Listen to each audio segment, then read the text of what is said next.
Bismillah, alhamdulillah, wa salatu wassalamu ala rasulillahi wa ala alihi wa sahbihi wa man walaha ma ba'd. We pray and we hope that everyone is doing well, inshallah ta'ala. And we ask Allah subhanahu wa ta'ala that He makes us among those who are able to learn beneficial knowledge and then apply what they learn in their lives. And that we ask Allah subhanahu wa ta'ala that He makes the knowledge that we learn an argument for us and not an argument against us, Ya Rabbil Alameen. To proceed, tonight is actually an exciting night. We are on Hadith number 1. Out of our top 50 Hadith, tonight we're on Hadith number 1. This is not the last session. Inshallah ta'ala, we have one more after this to finalize the Hadith and then to recap, inshallah ta'ala, the whole series. But we're on Hadith number 1. And Hadith number 1 shouldn't be a surprise, hopefully, to anybody. If it is, probably means that the person is a new Muslim, inshallah, or something along these lines. The hadith in question is arguably the most important hadith that we have. There is not, as Imam Shafi'i rahimahullah and many other scholars, and the number of scholars that have said this is at least a dozen, from what I could tell, who have said there's not a subject or a topic within Islamic knowledge except that this hadith applies somewhere in there. And this hadith really can be life-changing, transformational. In fact, it's what separates a Muslim between a non-Muslim, a believer between a non-believer, and Muslims between each other. It's what separates those who have excelled, who have reached high levels of Iman, and in their relationship with Allah subhanahu wa ta'ala is based on this hadith. So this hadith is very important, obviously. And it's none other than the hadith of intentions, where it is narrated by Amir al-Mu'mineen, Abu Hafs, Umar ibn al-Khattab radiyallahu anhu. He's the commander of the believers. His kunya is Abu Hafs, as we said, where he says, سمعت رسول الله صلى الله عليه وسلم يقول, says, I heard the Messenger of Allah صلى الله عليه وسلم say, إنما الأعمال بالنيات وإنما لكل امرئ ما نوى. Indeed, deeds are by their intention, and to everyone is that which they intended. And then he continues. He says, and the Prophet ﷺ uses an example to make the meaning clearer to us, which is obviously very helpful, because concepts in the abstract don't mean a lot until we see them in practice, right? So we can theorize a lot about different things that when we put them into practice and we actually clarify what's going on, it helps out tremendously. So the Prophet ﷺ gives us an amazing example. He says, فَمَنْ كَانَتْ هِجْرَتُهُ إِلَى اللَّهِ وَرَسُولِهِ فَهِجْرَتُهُ إِلَى اللَّهِ وَرَسُولِهِ. Whoever's migration is for Allah and His Messenger, then his migration is for Allah and His Messenger. وَمَنْ كَانَتْ هِجْرَتُهُ لِدُنْيَا يُصِيبُهَا أَوْ امْرَأَةٍ يَنْكِحُهَا فَهِجْرَتُهُ إِلَى مَا هَاجَرَ إِلَيْهِ. And whoever's hijrah, whoever's migration is for some worldly gain or for a woman to marry, then his migration is to that which he migrated for. This hadith is narrated in Bukhari and Muslim, and almost every book of hadith contains this hadith. In fact, Imam Bukhari rahimahullah, he began his Sahih with this hadith, as did many others. Abu Dawood, his Sunan is begun with this hadith as well. But the difference is, Abu Dawood, rahimahullah, Sahib al-Sunan, he wrote an introduction to his book. Al-Bukhari, rahimahullah, has no introduction to his book. It literally starts out, Bismillah ar-Rahman ar-Rahim, and then he narrates this first hadith. So a lot of people, by the way, almost every book of Sunan has an introduction. But Al-Bukhari did not put an introduction. And many scholars contemplate why. Is it a lack of ink? Is it a lack of him not, obviously he had that opportunity. You know what I mean? So why didn't he put an introduction to his book? They said that him putting this hadith as hadith number 1, even though it's Kitab al-Iman, it's the book of Iman, but he puts this hadith, is to signify that this is his introduction. Right? That every deed, in order for it to be accepted, has to have a valid intention. It has to be done for the sake of Allah subhanahu wa ta'ala. So it's as if he's reminding everybody that, look, the introduction does what? It tells you my intention. Right? When I introduce my book, I'm telling you what my intention is in my book. And so Imam Bukhari rahimahullah puts the hadith of intention where his intention should have been, to indicate that hopefully, this is what he's hoping, his intention would be. So it's doing it in a way where he's not trying to boast either. You know what I mean? He's not trying to lie, because a person could say, this is what my intention is, but the real intention only Allah knows. A person could say, yeah, I'm doing this for the sake of Allah. We don't know whether he is truthful or not. We don't. That's why these deeds on the outside look exactly the same. That's why in the example of the Prophet ﷺ, where he's saying that whoever's migrating, the migration is what? From Mecca to Medina, because the Muslims were persecuted. This is the type of migration that's meant in this hadith. There are other types of migration, we can get to it inshaAllah ta'ala. But in this hadith, the migration is from Mecca to Medina to flee that persecution in order to be able to practice one's deen freely. Very good. On the outside, every Muslim who did this, it looks exactly the same. But the Prophet ﷺ is clarifying that they're not the same. That the difference is what's inside. The difference is the intention of the person performing it. I'll give another example. Two people could come to the masjid and sit down. This is not salah time. This is in between two salahs. They've already prayed. A person literally comes to them. By the way, this is common back home, like overseas. A person goes to the masjid. Why are you going to the masjid? You know, he says, I just want to sit down a little bit. And he said, I want to sit down in the masjid. Usually the masjid is calm, quiet, nothing is happening there. This is especially the case in masajid that are in marketplaces, right? Me and my brother, when we were kids growing up in Gaza, we would go to the Al-Masjid Al-Umari, which was built, it was actually not built by Umar, but it was actually made into a masjid by Umar al-Khattab, because before that it was a pagan temple, and they discovered that before, and then it became Christian temporarily, and then the Christians, all of them converted, they accepted Islam, and they told Umar, can we use this as a masjid? And he said yes. So the main priest actually accepted Islam at that time. Before this, it was a palace for a dynasty that ruled out of that area as well. And there were rumors that they had built a tunnel to be able to flee the enemy and whatnot, and they found the tunnel while we were there. I remember as kids going in. Anyways, it's a very historic building.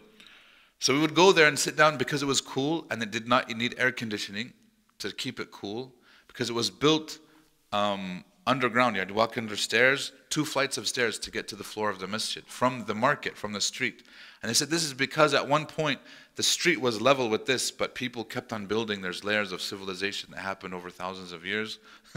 One, and then number 2, it actually helps keep it cool. And this is why the masjid was always cooler than the outside in the summertime. So a lot of people would go to the masjid just to sit down to cool off. طيب, why am I saying all of this?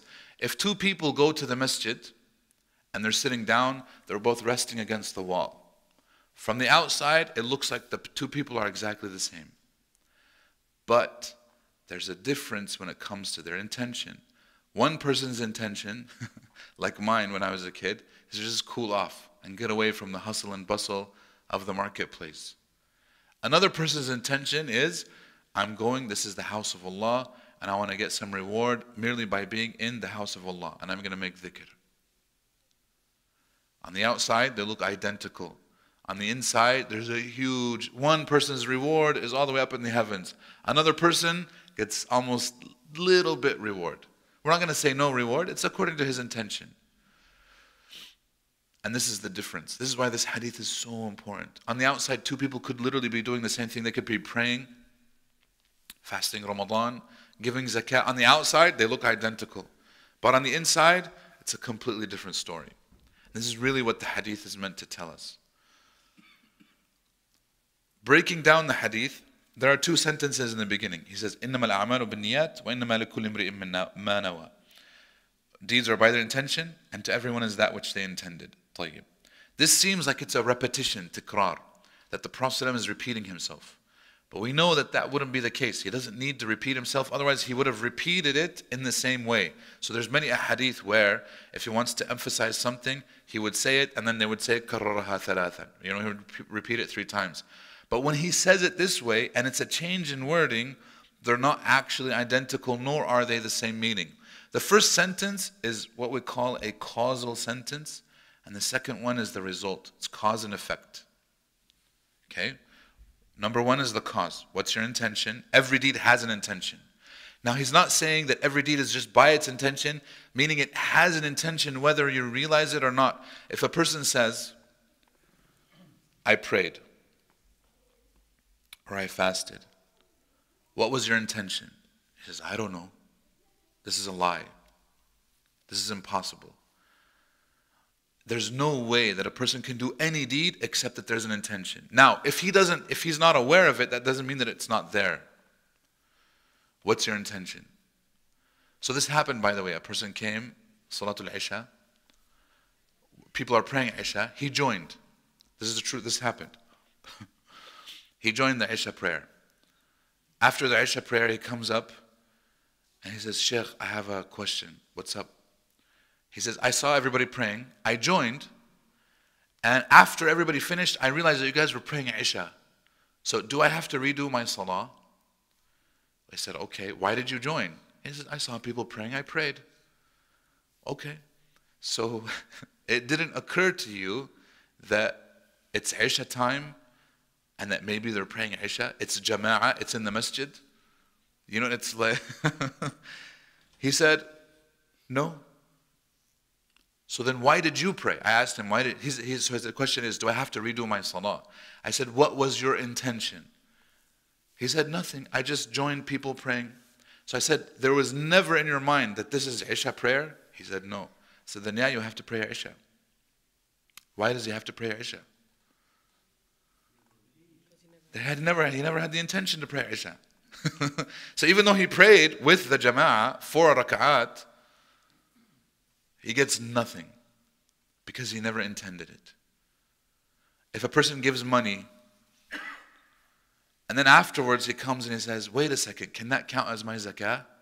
And he goes and asks the sheikh, I donated last month to this project. Can I count that as part of my zakah? First question every scholar asks, was that your intention? No. You can't retroactively change your intention. Because then I could go back and be like, man, that donation that I gave 20 years ago, I can change it. La, you can't. It doesn't work that way. What was your intention? And this is why the idea of formulating your intention is so important.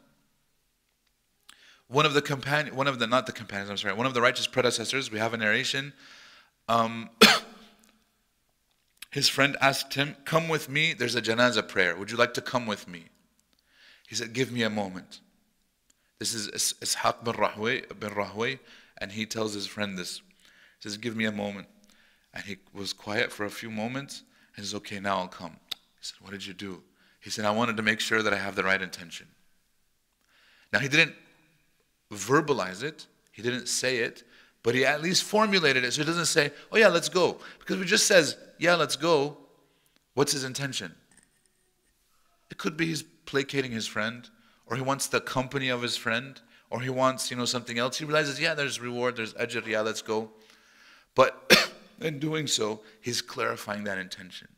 Imam Ahmad rahimahullah, when he was asked, how does a person fix their intention? He says it's very simple. He asks himself one question. Am I doing this for reason? Literally any reason. It could be the people, money, fame, recognition, you name it, whatever. Or am I doing this for the sake of Allah? Yes, al-nafsa, he has to ask himself that question. And if he can honestly say, no, I am doing this for the sake of Allah, then at that point he can say that. But that's the thing. Can we honestly say that at any given point? And this is why the issue of intentions is so important. When it comes to these intentions, many of the scholars say the best way is to not only ask. So this is a very simple way of doing it, right? I ask myself, am I doing this for the people? Am I doing this for the sake of Allah? Good. Additionally, we can ask almost any question with regards to our intentions. This includes, who am I doing the deed for? Who? Very good. Okay, if I'm doing it for the sake of Allah subhanahu wa ta'ala, very good. Who, what? And then where, when, how, and then why. Right? Who, what, where, when, how, and why. These are the tayyib. Who? For the sake of Allah. What is the deed? It's the deed. I have to know what the deed is. Like the man who said, I don't know what I did. I just saw people praying and I prayed. Where and when are part of the how. And the how is according to the sunnah. Sah? Where can I pray? Where do I pray? Where do I do this? All that question is a technicality to how. Just like the when. When can I pray? I have to pray on time, etc., etc. طيب. That's all part of the how. The how is according to the sunnah. So then that leaves which question at the very end? The why. And why we do the deed, this is what has differentiated the people in different levels. Al-Imam al-Nawawi rahimahullah, he divides people into 3 levels. He says there are people who worship Allah out of fear. Meaning they have more fear than other type of emotions. He says, هذه عبادة العبيد. This is the worship of the slaves, meaning the servants of Allah subhanahu wa ta'ala. It's not bad, but this is a level. Then there are people that worship Allah subhanahu wa ta'ala out of wanting a reward and out of fear of punishment. So, من أجل الجزاء, من أجل الجنة والنار. He says, this is good. This is the ibadah, this is the worship of at-tujjar, the businessman. And their relationship with Allah subhanahu wa ta'ala is very similar to that. Okay, very good. This is not bad, but this is work. And by the way, we're saying it's not bad because there are many verses in the Quran that encourage people to have that type of mentality when it works for those people. This is how the Quran accommodates different people and their different needs. طيب. And he says the 3rd level are the people who worship Allah subhanahu wa ta'ala out of pure gratitude. Shukr, meaning they're thankful. He says, هذه عبادة الأحرار. He calls them the free people. Meaning they've achieved freedom through expressing pure gratitude to Allah subhanahu wa ta'ala for everything that He's given them. For even being given the opportunity to be able to worship. That in itself needs an idea of thanks. And he says, and he quotes the hadith where Aisha radiallahu anha, she sees the Prophet ﷺ standing at night and his feet were swollen, his feet were cracked. And she says, Ya Rasulullah, why don't you sit down, rest? Allah has forgiven you what has come before from your deeds and what will come later, meaning past and future. And what did he tell her? أَفَلَا أَكُونُ عَبْدًا شَكُورًا. Should I not be a thankful servant? And I'm worshipping purely out of gratitude. And that's why, arguably, that's the best. And that's the best. Now, it does not negate the other ones. And in fact, a lot of times we'll go through moments in our life when we'll have one more stronger than the other. And this is not a problem, inshallah ta'ala. When it comes to our intentions, we realize that Allah subhanahu wa ta'ala will always reward us. Many times in the Quran, He says, لِيَبْلُوَكُمْ أَيُّكُمْ أَحْسَنُ عَمَلًا. Right, in the verses that we recited, لِيُوَفِّيهِمْ أُجُورَهُمْ بِأَحْسَنِ مَا كَانُوا يَعْمَلُونَ. That He rewards them according to the best of what they used to do. And it doesn't say the most. So our acts of worship are not according to quantity, they're according to quality. And the quality depends on the intention and how good the person performs it according to the sunnah. It's nothing else. So if my intention is pure, then obviously the quality is good. If my intention is terrible, then the quality is terrible. We have to look at our intentions. A person, we'll give an example. A person comes into the masjid and starts praying. And he came to the masjid to pray. And he sees people there and he realizes the people are looking at him while he's praying. So now he makes his ruku' longer. And he makes his sujood longer. And he makes his julus longer. Does he get reward or no? Why not?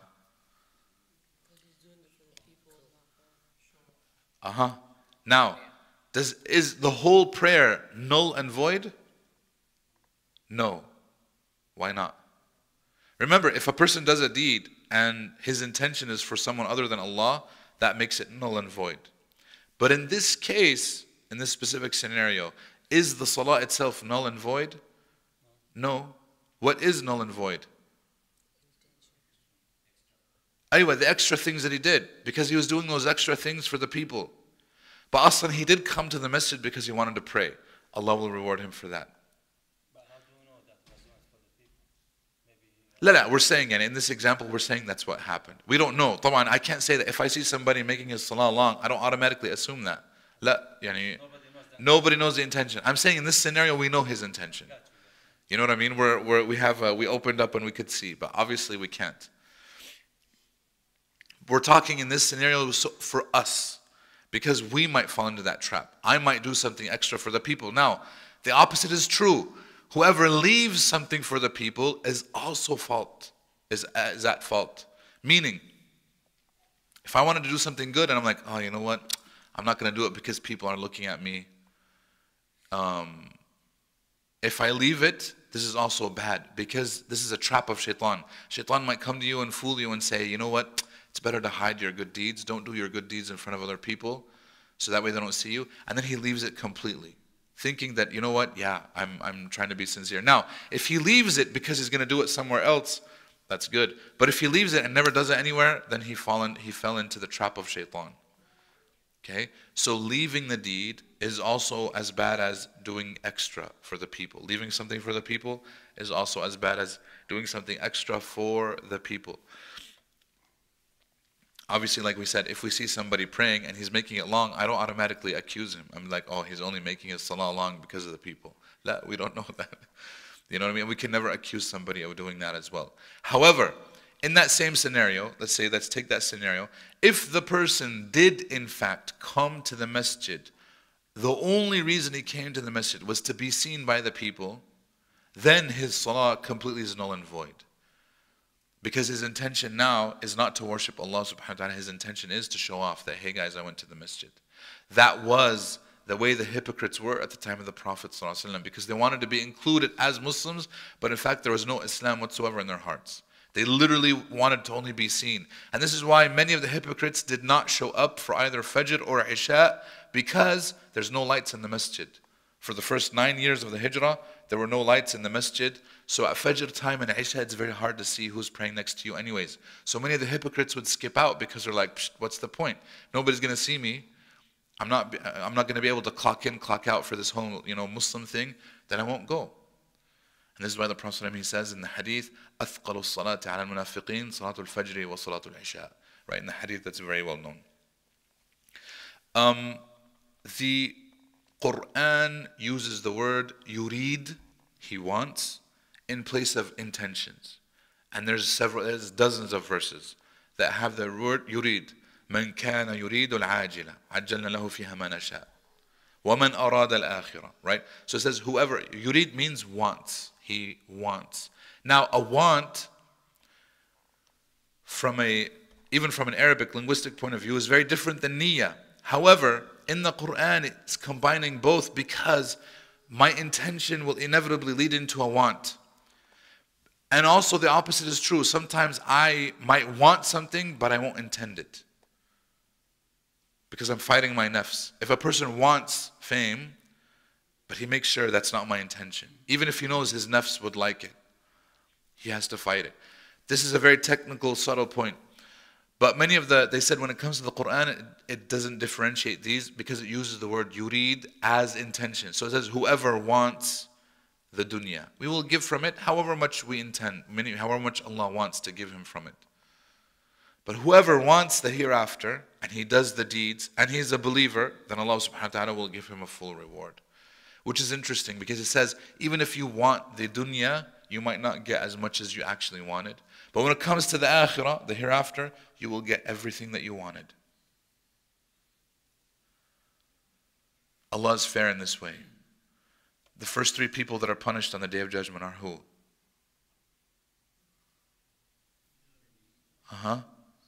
A scholar, qara al-Quran, a shaheed, a person who actually died fighting, right?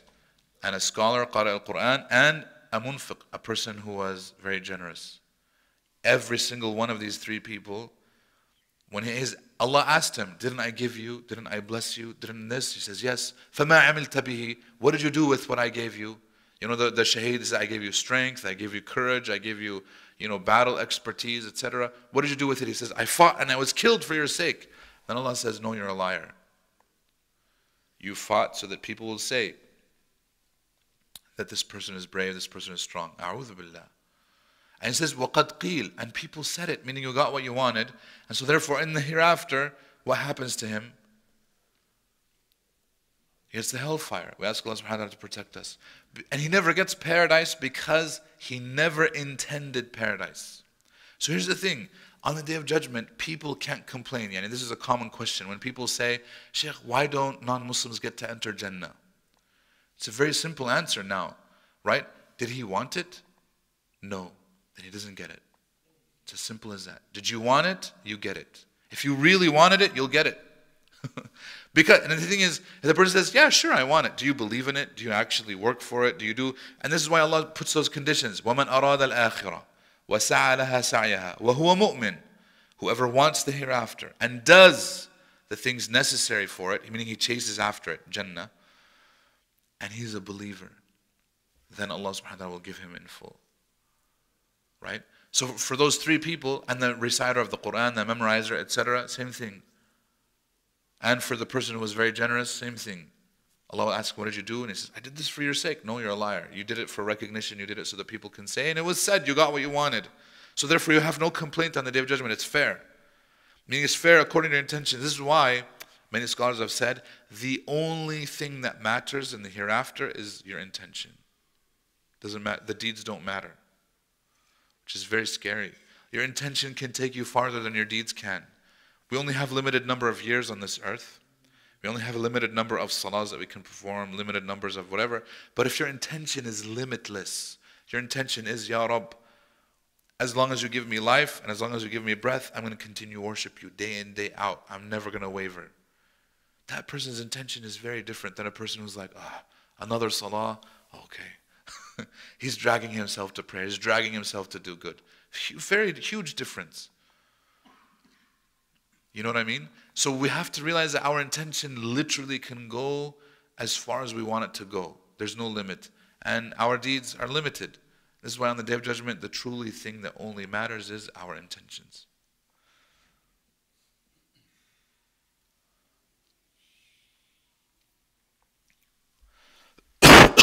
Sorry, excuse me. We'll stop here because we said we're going to go next week, inshallah ta'ala. Actually, next week I'm going to be out of town for the retreat. But the week after that, we'll wrap up this hadith. There's a few other points, but these are very technical fiqhi points that we'll talk about. Are there any questions, inshallah ta'ala, now? Any questions, issues, comments? Yeah. So there's a nice ayah in Surah Al-Shura regarding this hadith. من كان يريد حرث الدنيا نزل له في ومن كان يريد حرث الآخرة نزل له في حرثه ومن كان يريد حرث الدنيا نؤتيه منها وما له في الآخرة من نصيب. And this is Allah made it very clear and simple. Yeah. The ayah that he's quoting, he says, whoever wants the harth, you know, the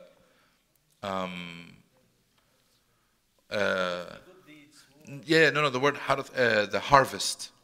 The harvest, the gain of the akhirah, Allah subhanahu wa ta'ala will give it to him in full. But whoever wants the harvest of the dunya, meaning alone, only the dunya, then we will give him from it however much, and he will have his whatever proportion Allah has already destined for him, but he will have nothing in the hereafter. Based on this verse, many scholars asked a question: what about a person who's combined both intentions in his deeds? What does he get? That's the hope. There's actually a minority of scholars, a minority, not a majority, a minority who said because it's a form of shirk, he gets nothing still. Because he still had an intention for the dunya. This is a minority and their dalil is weak. Where in reality, there's many proofs that actually show that he will get both, inshallah ta'ala. But this is why scholars, the ones that are on the safe side, have said, one of my teachers, he said, there's always a primary intention and a secondary. Right? Primary, an-niyya al-ra'isiyya, wa-niyya al-thuna'iyya. An-niyya, secondary. Right? Secondary intention. My primary intention should always be the hereafter. My primary intention should always be seeking the pleasure of Allah subhanahu wa ta'ala, right? Worshipping Him. But my secondary intention can be something else. With dalil, what's the proof of this? For example, if I pray, the Prophet ﷺ, he says, so we have the hadith, the general one that says, if you do a deed and your intention is other than Allah, Allah will reject it. Perfect. We have a hadith that says, if you pray Fajr, fi jama'ah, Allah will make you in His protection. Right? So, can I make that my intention, my niyyah? Yes. But a person can say, la, if that's your niyyah, that means your niyyah is not the sake of Allah, it's just for the sake of protection. Sah? And this violates that initial niyyah, and therefore you can't have that. And they say, no, no, no, no, no. This is a secondary intention. Allah subhanahu wa ta'ala is mentioning it, and here in the Prophet sallallahu alaihi wasallam is mentioning it in order to encourage people to worship. But it's always a secondary intention. It's never a primary. And I'll give you another example. Sumu tasahhu. This hadith is weak. But let's say it's correct, just for the sake of this point. When you fast, you will gain health. If you fast, you will become healthier. That's the hadith. Like we said, it's weak. It doesn't mean that it's not true, it just means that it's weak. By the way, there's proof, obviously, that when you fast, you actually improve your health. Tayyib. If a person says, oh, I can't wait for Ramadan to come because I want to get healthy. We might tell him, la, your intention is wrong. Your intention is not for the sake of Allah. So how can he correct his intention? Does that mean that he can't ever have that intention that I want to get healthy through my fasting? La, you can, but it has to be a secondary intention. It cannot be the primary. Your primary should always be the pleasure of Allah subhanahu wa ta'ala. In addition to that, I know that Allah will bless me, and I hope that when I fast, He'll bless me with good health. He'll bless me with good wealth. He'll bless me with the ability to have the taqwa that's necessary. He'll bless me with all these other blessings as well. Does that make sense? So when we have a primary and secondary ideation, then this will help inshallah ta'ala when it comes to these things. وَفِي الْآخِرَةِ حَسَنَةً. Yeah, 100%. Give us good in this life and give us good in the hereafter.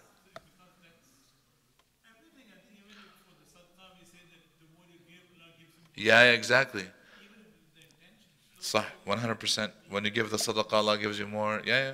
The story of Qarun, where they told him, وَلَا تَنْسَ نَصِيبَكَ مِنَ الدُّنْيَا, right? وَأَحْسَنْ كَمَا أَحْسَنَ اللَّهُ إِلَيْكَ. And then they go on, they tell him, don't forget your share of the dunya. Yeah, this is the problem. Yeah, his intention was only for the dunya, and he says, I got this because I'm so smart and intelligent.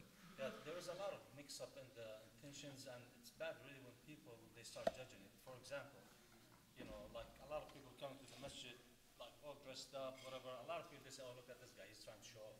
But Allah said... Wait, I dressed up today. I didn't. Yeah, I'm just kidding. Exactly. But some people, their intention, they listen and... If your intention, is perfect, don't worry about what people say. Yeah. No, 100%. Yeah. Wait, is there salah valid? No, I'm just kidding.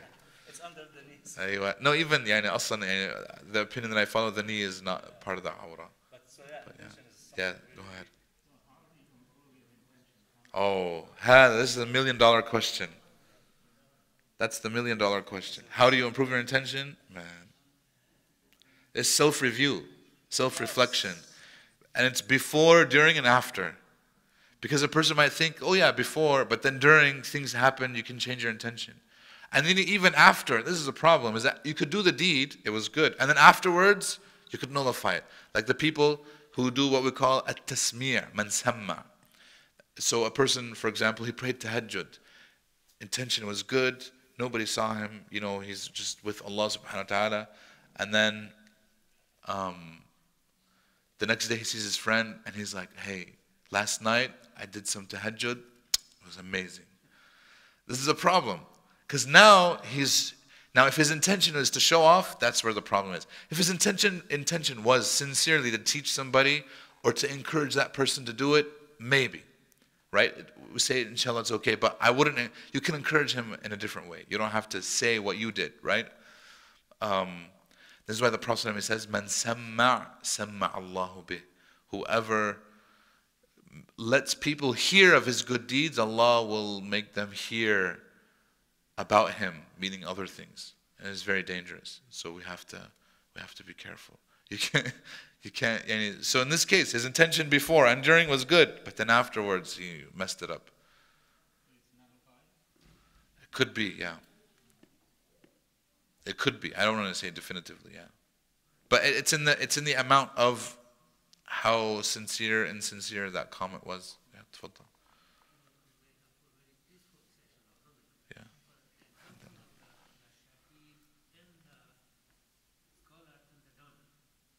The scholar and the... Oh, yeah, the three people, Yeah. Yeah. Yeah. Yeah. Yeah. I know. Yeah.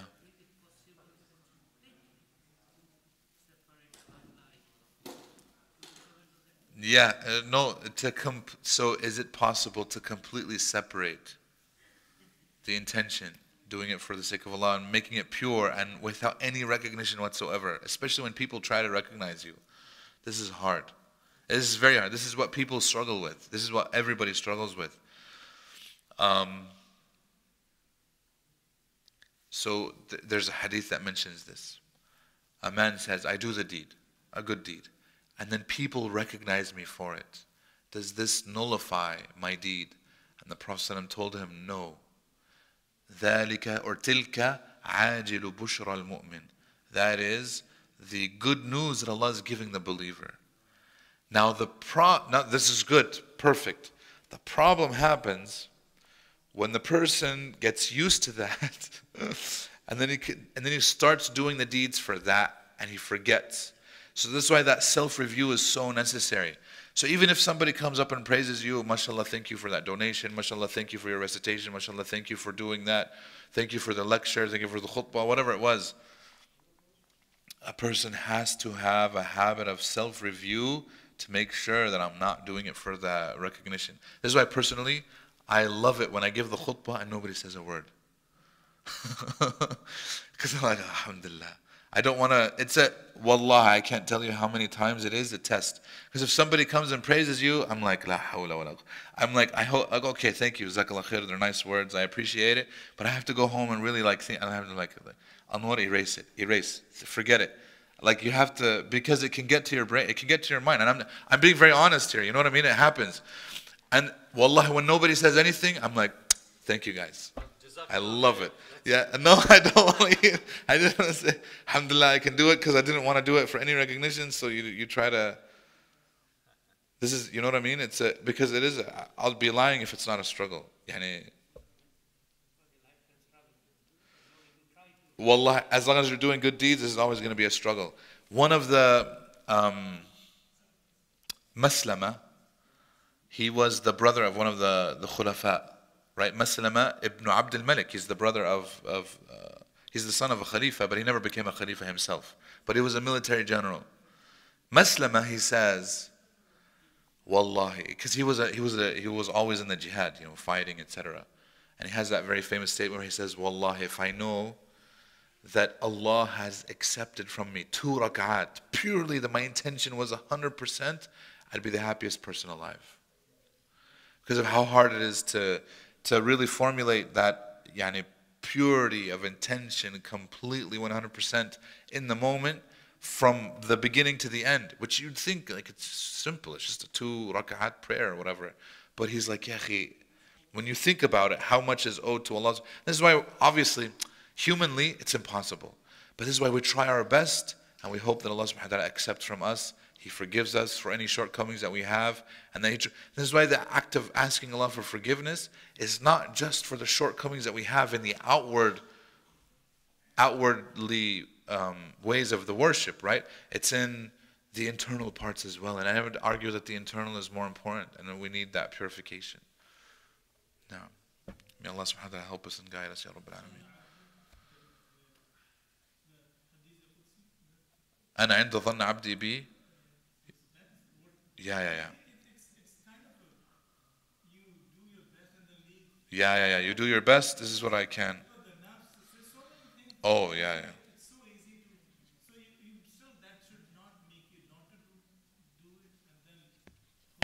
Yeah. بارك الله فيكم جزاكم الله خيرا سبحانك اللهم وبحمدك نشهد أن لا إله إلا أنت نستغفرك ونتوب إليك.